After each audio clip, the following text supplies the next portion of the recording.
মুহদাসিন বিদআত ওয়া কুল্লু বিদআতিন দালালা ওয়া কুল্লু দালালাতিন ফিন্নার।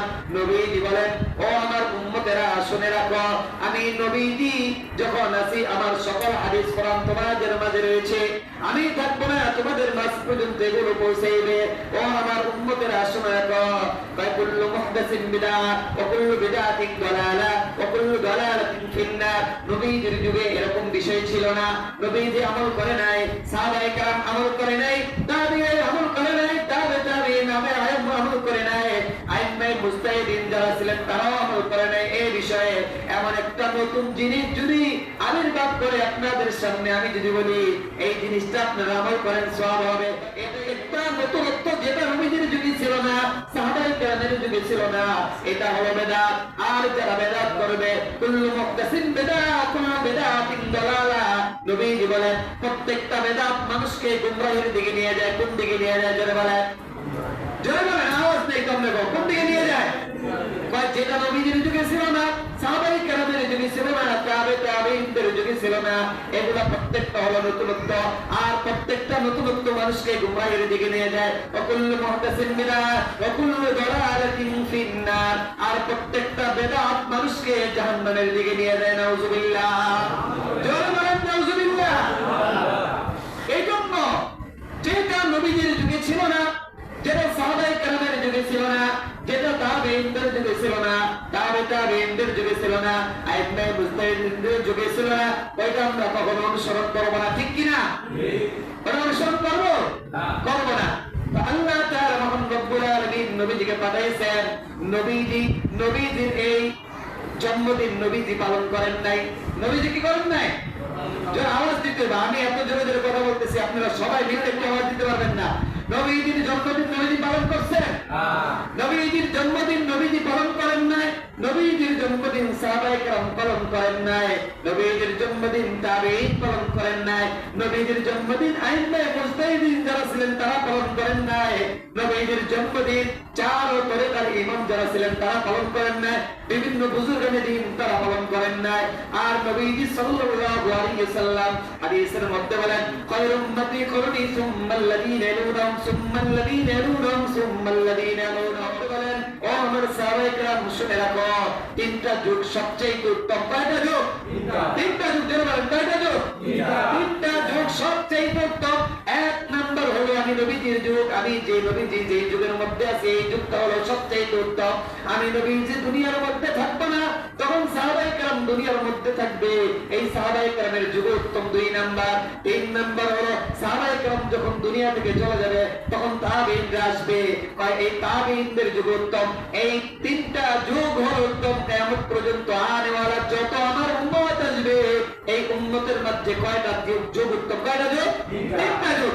এক নাম্বার হলো নবীজির যুগ, দুই নাম্বার সাহাবীদের যুগ, তিন নাম্বার তাবিঈদের যুগ। এই তিন যুগের মানুষ সর্বশ্রেষ্ঠ। সর্বকে শ্রেষ্ঠ যুগ, সর্বশ্রেষ্ঠ মানুষ। আর সাহাবায়ে কেরামের মতো কিয়ামত পর্যন্ত যত মানুষ আসবে, কোন মানুষ সাহাবায়ে কেরামের মতো নবীজিকে ভালোবাসবে না। ভালোবাসবে? সাহাবায়ে কেরামের মতো আত্মত্যাগ দিয়ে নবীজিকে ভালোবাসার মতো কিয়ামত পর্যন্ত কোন উম্মত আসবে না। আসবে না? আসবে না।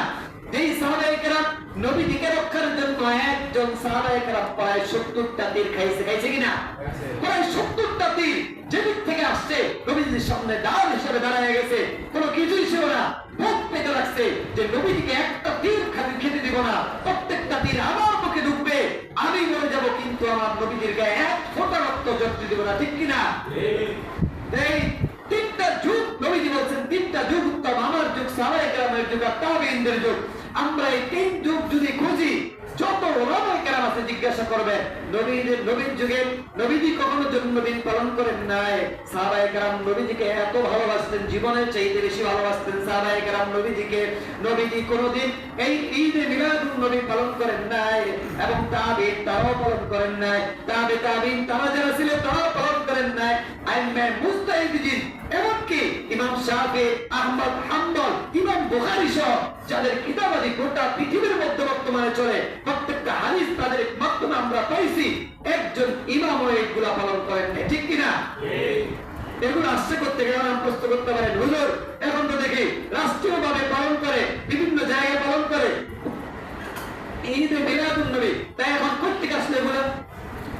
600 হিজরি, কয়শো হিজরি? জোরে বলেন, কয়শো হিজরি? 604 হিজরিতে, 604 হিজরিতে আবু সাইদ মুজাফফর কুকরি নামক একজন লোক ছিল। আবু সাইদ মুজাফফর কুকরি এক বাদশার যুগে, ও বাদশার কিছু পাঁচ একটা ঘোড়া থাকে, এর কিছু সন্দেহভঙ্গ থাকে, হুজুরও থাকে কিছু। বিগত অনেক আমরা দেখছি, শুধু এটা না, আপনি পৃথিবীর শুরুলগ্ন থেকে যত রাজা বাদশারা যারা দেখবেন যে এদের আনুষঙ্গিক কিছু লোক থাকে, যদিও তারা এলপিজি শিখে থাকে, এদের মধ্যেও কিছু থাকে এরকম। তো একজন আলেমী ছিল আবু সাইদ মুজাফফর কুকরি নামে। 604 হিজরিতে এই মিলাদ সর্বপ্রথম সে চালু করে, ওই বাদশার আমলে। যখন সে চালু করে, এটা আস্তে আস্তে চলতে থাকে। তো চলতে চলতে পরে আরো 600 বছর পর, আরো কয়শো বছর পর? 600 বছর পর, আরো 600 বছর পর এই আমাদের ভারত উপমহাদেশে এটা আসে। তখন এটা শুরু করে আবার এনায়েতুল্লাহ ও মজিদ শাহ নামে এই দুইজন ব্যক্তি। তারা এই মিলাদ এটা শুরুতে আবার লাগায় দেখি ঈদে মিলাদুন নবী। কি লাগায়? ঈদে মিলাদুন নবী, জশ্নে জুলুস ও ঈদে মিলাদুন নবী, এটা লাগায়। তখন কিন্তু আমাদের বাংলাদেশে এটা এখন আসে নাই। এরপরে বাংলাদেশে শুরু হয় 1974 সালে। কয় সালে? 1974 সালে তরফ সালাম একজন লোক, যাকে কোন ওলামায়ে কেরাম গ্রহণযোগ্য বলে মনে করে না, যে পীর হওয়ার যোগ্য না, এমন একজন ব্যক্তি। আমার নাম বলার দরকার নেই, আপনারাও খুব ভালো বুঝবেন, আমি শুধু একটু ইঙ্গিত দিয়ে দিই যে এই লোক কখনো নবীজির সুন্নত তরিকায় চলে না, যার মধ্যে সুন্নতের লেশ মাত্র নাই। যে ব্যক্তি একজন আলেম না, সে কখনো পীর হতে পারে না। সে কি হতে পারে না? পীর হতে পারে না। কিন্তু আমাদের দেশে দেখবেন দাড়ি ক্লিন শেভ করা, বাংলার তো দূরের কথা, দাড়ি ক্লিন শেভ করা, এরপরে দাঁড়া পেশাব করে,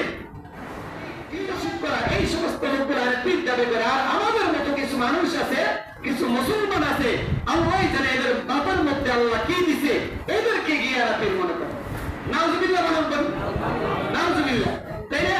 কোন ব্যক্তি যদি নবীজির একটা সুন্নতকে ছাইড়া দেয়, নবীজির একটা সুন্নত জেনে শুনে ছেড়ে দিলে, সে কখনো পীর হতে পারে না। তাহলে কেউ যদি দাড়িকে স্ক্রিনশিপ করে, এত ওয়াজিব না, এটা ওয়াজিব ওলামায়ে কেরাম মত পুরো ভাবে বলে এটা ওয়াজিব। এমনকি এটা কেউ যদি এই ওয়াজিব ছেড়ে দেয়, 24 ঘন্টা গুনাহ। একজনে যদি দাড়ি ছেড়ে 24 ঘন্টা গুনাহ করে, তাহলে আবার পীর হয় কেন?